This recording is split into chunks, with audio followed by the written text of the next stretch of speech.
Hi guys, today we are making an Italian pasta bake because I've got some friends coming over for dinner. I've got some tricolor rotini in a 13 by 9, and I've got a jar, this is a big jar, of meat flavored tomato sauce. A jar of, this is garlic, super cheesy Alfredo sauce, and that's gonna go right on top as well. To complete the Italian flag, we're going to add a jar of pesto. And then we're going to add some seasonings. We're going to start with some Italian seasoning right there. Some California onion powder. I guess it doesn't have to be California, but you know, onion powder. We're going to have some dehydrated garlic chips. That's going to go on top. And then we're going to be upping the garlic flavor by adding some garlic salt. And this is in place of like the regular salt. So far we haven't added any salt, so now we're going to be adding some black pepper. And then just to make it a little bit kickier, is that a word? I'm going to add some red pepper flakes. Just add just a little bit, don't go too crazy. Then we're going to be adding some stock. I have some vegetable stock that I still have left over, so that's what I'm using, but you can use any kind of stock you want for this.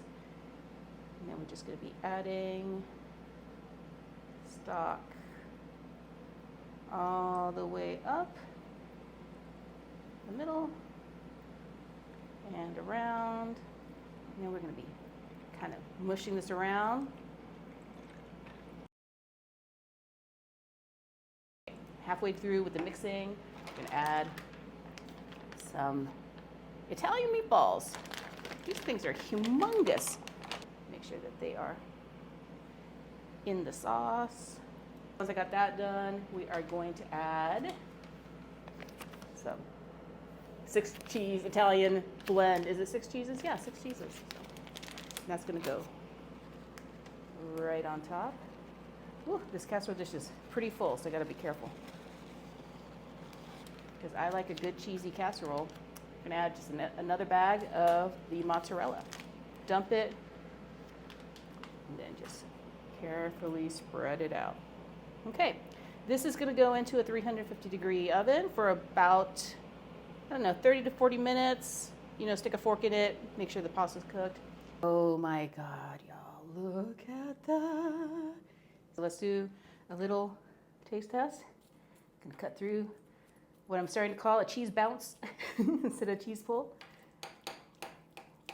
Okay, so look at that. That right? Ooh, and a little bit of cheese pull there too. Yeah, definitely make this. I use the tricolor twisty pasta. You can use any kind of pasta you want. Your family's gonna love it.